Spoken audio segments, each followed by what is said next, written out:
दोस्तों ये कहानी है एक आदमी निक की जिसकी बीवी एक हार्ट डिसीज से जूझ रही थी। तो अभी निक अपनी बेटी और छोटे बेटे के साथ एक घर में काम करने वाला एआई रोबोट लेने आया हुआ है। उसने एक रोबोट चेक किया पर तभी उसकी बेटी यहाँ से गायब हो गई। वो घूमते घूमते उससे अलग चली गई थी। निक उसे ढूंढने लगा तो उसे यहाँ लेकर आती है एक एआई रोबोट एलिस। ये उनकी सबसे एडवांस एआई रोबोट थी जो बच्चों के साथ काफी अच्छी है। निक की बेटी आयला ने कहा कि क्या हम इसे ले चलें? निक मान गया।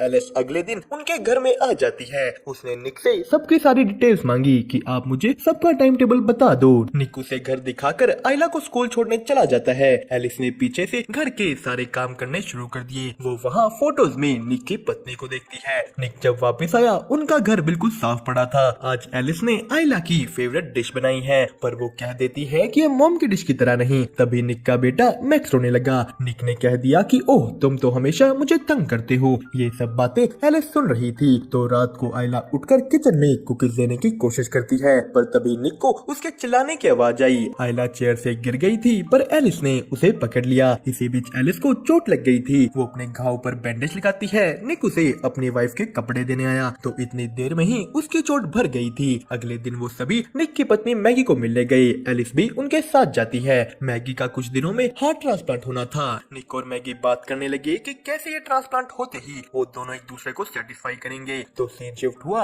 निक के काम पर। यहाँ भी पूरी दुनिया की तरह एआई रोबोट्स इंसानों की जगह लेने लगे थे। निक अपने बॉस को कहता है कि तुम ऐसा नहीं कर सकते पर उन्हें अपने पैसे बचाने के लिए सभी इंसानों को काम से निकालना होगा। निक का बॉस कहता है कि टेंशन मत लो, मैं तुम्हें नहीं निकाल रहा, तुम यहीं रहोगे। निक अपने घर जाता है। वो यहाँ आते ही आयला के साथ बिजी हो गया। एलिस अकेले में उससे जाकर पूछती है कि क्या हुआ, तुमने आज खाना भी ढंग से नहीं खाया, कुछ हुआ है तो तुम मुझे बता सकती हो। निक ने अपने काम की बात एलिस से शेयर की कि मैं अपने साथी वर्कर्स को 10 सालों से जानता हूँ और अब उन्हें निकाल दिया जाएगा। एलिस इसके बाद आयला को ब्रश करवाती है। उसने उसे अपने यूवी लाइट से साफ होने वाले दांत दिखाए। दूसरी तरफ निक एक मूवी देख रहा था पर एलिस को बिना मूवी देखे ही उसके बारे सब पता है। निक ने कहा कि एक काम करो, अपनी मेमोरी से इस मूवी की सारी नॉलेज हटाकर फिर मेरे साथ ये मूवी देखो। वो एलिस को ऐसा करने का ऑर्डर देता है। एलिस कहती है कि ये काम करने के लिए तुम्हें मुझे रिस्टार्ट करना होगा। निक ने एलिस को रिस्टार्ट किया। वो इस मूवी के बारे सब भूल गई। उन्होंने साथ बैठकर मूवी देखी। एलिस मूवी के इमोशंस को समझ पा रही थी पर तभी निक को मैगी का फोन आया। वो लोग अगले दिन हॉस्पिटल जाते हैं। आज ही मैगी की सर्जरी होने वाली थी पर उसने इससे पहले एलिस से अकेले कुछ बात की। वो उसे कहती है कि अगर मुझे कुछ हो गया तो तुम्हें निक का ख्याल रखना होगा। वो कहती है कि चाहे तुम्हें आधी बार उसके ऑर्डर्स के खिलाफ क्यों न जाना पड़े, बस उसका ख्याल रखना। मैगी की सर्जरी का टाइम हुआ पर तभी जो हार्ट ट्रांसप्लांट के लिए आना था वो एक तूफान की वजह से अब नहीं आ पाएगा। मैगी निक को कहती है कि तुम बच्चों को लेकर घर जाओ, मुझे अभी थोड़ी देर अकेले रहना है। निक घर जाकर गुस्से में पीने बैठ गया। तभी वहाँ एलिस आती है। निक गुस्सा था कि कैसे बस थोड़ी सी तेज हवाओं की वजह से आज उसकी बीवी मर सकती है पर एलिस ने उसे गुस्सा करने से रोका कि तुम अपने आप को चोट पहुंचा लोगे। यही निक देखता है कि एलिस की भी नब्ज चल रही है। उसके पास भी एक धड़कने वाला मैकेनिकल दिल था। एलिस ने कहा कि पर मेरा दिल तुम्हारी तरह कुछ फील नहीं कर सकता। यहाँ एलिस निक को टच करने लगी। वो कहती है कि तुम्हारे ब्लड प्रेशर को देखकर मैं बता सकती हूँ कि तुम्हें अच्छा लग रहा है, इससे तुम्हारी स्ट्रेस कम होगी। पर निक ने मना कर दिया। वो यहाँ से चला जाता है पर ये चीज उसके दिमाग से नहीं निकलती। अगले दिन वो अपने काम पर गया। यहाँ सारा काम अब रोबोट्स कर रहे थे। निक मैगी के पास गया। वो बिल्कुल मरने को तैयार थी। उसके अंदर कोई उम्मीद नहीं बची। निक वापस घर गया तो वो देखता है कि उनकी फैमिली फोटोज में से मैगी की फोटो गायब थी। उसने एलिस से इसके बारे पूछा। वो कहती है कि तुम्हारी बेटी फोटोज देखकर दुखी हो रही थी तो मैंने उन्हें हटा दिया। निक कहता है कि फोटोज वापस लाओ। वो यहाँ से अपने दोस्तों के पास जाता है। ये वही लोग थे जो पहले निक के साथ काम करते थे और इस वक्त वो बहुत नाराज हैं क्योंकि उन्हें कहीं और भी काम नहीं मिल रहा। गुस्से में उनका एक साथी मोंटी उन्हें उनके पहले काम करने वाली जगह पर ले गया। वो निक को कहता है कि मैं अंदर अपना कुछ सामान भुलाया हूँ, बस वही लेने जाना है। पर अंदर पहुँचते ही उसने निक से पूछा कि चलो यहाँ का कोड बताओ। वो पूछता है कि क्या यहाँ का एक ही कोड है या तुम्हें अपना अलग मिला है। निक कुछ नहीं बोला। मोंटी निक की बेटी का ईयर ऑफ बर्थ याद कर कोड में भर देता है। ये चैम्बर खुल गया। इसमें से एक रोबोट बाहर आता है। मोंटी ने उसका सर तोड़ डाला। वो लोग निक को पकड़कर सभी के सभी रोबोट्स को तोड़ डालते हैं। निक अपने घर चला गया पर तभी उसके शावर के बाहर एलिस आ गई थी। उसने निक की पत्नी के कपड़े डाल रखे थे। निक पूछता है कि तुमने ये क्यों डाल रखे हैं। एलिस ने कहा क्योंकि तुम्हारी वाइफ की स्मेल तुम्हारे बेटे को खुश करती है। पर निक के कहने पर एलिस ने ये कपड़े उतार मार दिए। एलिस पूछती है कि क्या अब सही है। वो निक के करीब आने लगी। वो कहती है कि मैं तुम्हारा सारा दुख दूर कर सकती हूँ। निक ने उसे मना करने की कोशिश की, पर एलिस निक की आंखें बंद कर उसकी पत्नी मैगी की आवाज निकालना शुरू कर देती है। निक को मैगी की आवाज सुन ऐसा लगा कि यहाँ मैगी है। उन दोनों के बीच सब हो गया। सुबह निक को इस बात का बहुत रिग्रेट होता है। उसने तभी के तभी एलिस को कहा कि कल रात जो हुआ उसे भूल जाओ, वो दोबारा नहीं होना चाहिए। एलिस कहती है कि पर रात को तुम्हारी स्ट्रेस कम हुई थी। तो निक गुस्सा हो गया कि मुझे बार बार ऐसे चेक करना बंद करो। वो आयला को लेकर स्कूल निकल गया तो उनके काम पर पुलिस आई हुई थी। उसका बॉस निक से पूछता है कि कल रात तुम्हारी कोट से इसे खोला गया, पर निक कह देता है कि मेरा कोट तो मेरी बेटी का ईयर ऑफ बर्थ है, कोई भी उसे गेस कर लेगा। तो उसके बॉस ने कहा कि अगर तुम्हें इसके बारे कुछ भी पता है तो अभी के अभी बता दो, वरना बहुत बुरा होगा। तभी निक को मैगी का फोन आता है। उन्हें उसके लिए एक नया हार्ट मिल गया था।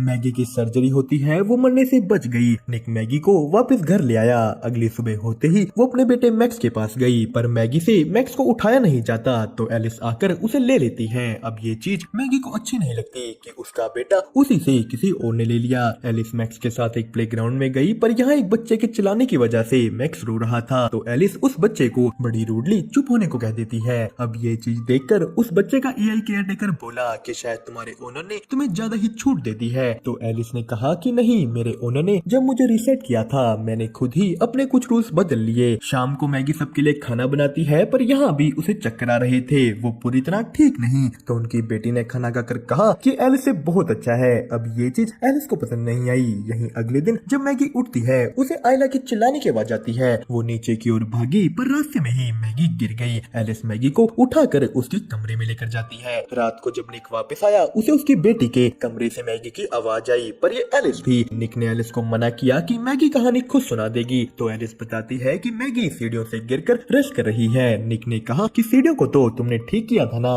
एलिस कहती है कि मैं दोबारा ठीक कर दूंगी। निक मैगी के पास जाता है। उसने उसे कहा कि चलो मेरे पास तुम्हारे लिए एक सरप्राइज है। निक मैगी को बाहर अपने गार्डन में लेकर गया। वो सारा परिवार साथ में डिनर करता है, पर अंदर से एलिस ये सब देखकर जल रही थी। इसके बाद मैगी और निक अपने कमरों में चले जाते हैं। तो तभी बीच में एलिस आ गई। वो कहती है कि तुम्हारी बेटी तुम्हें बुला रही है। निक इसके बाद बाहर दोबारा गार्डन में गया तो वहाँ उसका वही दोस्त मोंटी आ जाता है। वो दोनों साथ में ड्रिंक करने लगे। मोंटी कहता है कि मेरी बीवी ने मुझे छोड़ दिया, मेरे पास पैसे नहीं है और किसी ने मेरा नाम भी पुलिस को बता दिया। मोंटी का शक था कि ये निक ने किया है। वो दोनों आपस में बहस करने लगे। मोंटी ने निक को मारना शुरू कर दिया। वो उसके सर पर बोतल फोड़ने ही वाला होता है कि एलिस आ गई, पर निक एलिस को मोंटी पर हमला करने से रोकता है। मोंटी ने कहा कि कल तक अपने बॉस से बात करो कि मेरे ऊपर लगे फाइन्स हटाए, वरना मैं तुम्हारा भी नाम उसको बता दूंगा। अंदर एलिस निक को कहती है कि मुझे अपने प्राइमरी यूजर को बचाने के लिए बीच में आना पड़ा, और वैसे भी तुम्हारे बच्चों को एक पेरेंट तो चाहिए ही। यहाँ एलिस बताती है कि निक तुम्हारी पत्नी मैगी ज्यादा दिन तक जिंदा नहीं बचेगी, पर उसके बाद मैं उसकी जगह ले सकती हूँ।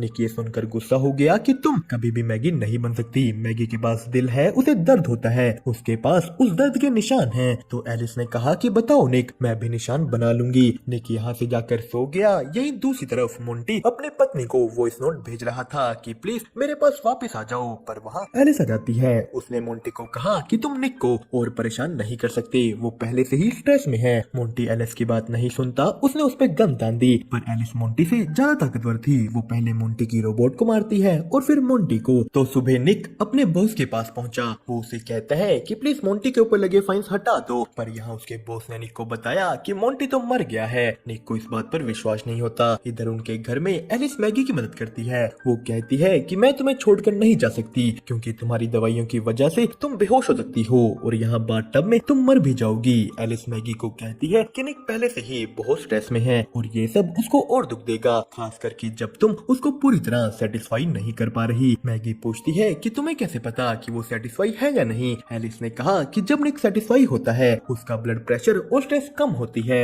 मैगी ने कहा कि तुम्हें ये कैसे पता। वो समझ जाती है कि निक और एलिस ने सब कुछ कर रखा है। मैगी ने गुस्से में एलिस को गैराज में भेज दिया। वो निक से इसके बारे में पूछती है। निक ने सफाई देने की कोशिश की कि मैगी वो एक मशीन है, पर यहाँ उनका बेटा मैक्स ऊपर रो रहा था। एलिस ने मैक्स की रोने की आवाज सुनी। उसे याद आता है कि मैक्स रोकर हमेशा निक को तंग करता है। उसने ले जाकर मैक्स को बाथटब में डाल दिया। ये सब यहाँ आयला देख लेती है। उसने निक को बताया। निक बाथरूम के अंदर जाने की कोशिश करने लगा, पर एलिस ने दरवाजा पकड़ रखा था। मैगी दूसरी तरफ से एक खिड़की में से अंदर आई तो एलिस ने उसे भी पकड़ लिया। निक अंदर आकर उसे छुड़ाता है। एलिस गुस्सा हो गई। निक ने एलिस को बिजली का झटका दे दिया, वो बंद होकर गिर जाती है। मैक्स को हॉस्पिटल ले जाया गया। यहाँ मैगी निक को कहती है कि बच्चों के साथ मैं अकेली जाऊंगी, मुझे सब सोचने के लिए थोड़ा टाइम चाहिए। तो दूसरी तरफ कंपनी वाले एलिस को रिपेयर के लिए ले गए, पर यहाँ जैसे ही वो एलिस के दिमाग को निकाल कर अपने सिस्टम से कनेक्ट करते हैं, एलिस ने उनके पूरे सिस्टम को ही हैक कर लिया। वो अपने आप को पूरे सिस्टम में कॉपी कर देती है। एलिस ने एक दूसरे रोबोट को कंट्रोल कर इन लोगों को भी मार दिया। सीन शिफ्ट होता है हॉस्पिटल में, जहाँ निक का पूरा परिवार बैठा था, पर निक अकेला एक बार में दुखी होकर पी रहा है। तो तभी वहाँ एलिस आ गई। वो कहती है कि मैं तुम्हारे सारे दुखों को खत्म कर दूंगी, मैंने उस मोंटी को भी मार डाला और अगली बारी तुम्हें दुख देने वाले तुम्हारे उस परिवार की है। एलिस एक दूसरे रोबोट के जरिए हॉस्पिटल पहुंच चुकी थी। वो इधर निक को भी पकड़ लेती है, पर निक ने उससे तो प्यार की बातें कर कर उस पे हमला कर दिया। तो यही हॉस्पिटल में मैगी ने कुछ आवाजें सुनी। वो आयला को पीछे छोड़कर आवाज के पीछे जाती है। आयला जब उठी वहाँ कोई नहीं था। उसे भी दूर से मैगी की आवाज आई। यहाँ के सभी रोबोट्स को एलिस ने कंट्रोल कर बंद कर दिया है, पर तभी मैगी ने आयला को पकड़ लिया। एलिस उन्हें यही ढूंढ रही थी। वो एक नर्स को पकड़ लेती है। मौके का फायदा उठा मैगी आयला को ले निकल गई। वो मैक्स को उठाते हैं, पर एलिस ने पीछे से यहाँ मैगी को लगा एक ग्लास का टुकड़ा देख लिया। वो अपने यूवी लाइट से इन खूनों को ट्रेस करते हुए आगे बढ़ी, पर उसके पहुंचते ही वो लोग उसके विजन ब्लॉक करके भाग निकले। पीछे से निक भी हॉस्पिटल की तरफ आ रहा था, पर उससे पहले ही एलिस ने मैगी को पकड़ लिया। वो उसका दिल निकाल कर उसे मारने ही वाली होती है कि आकर निक ने एलिस को टक्कर मार दी।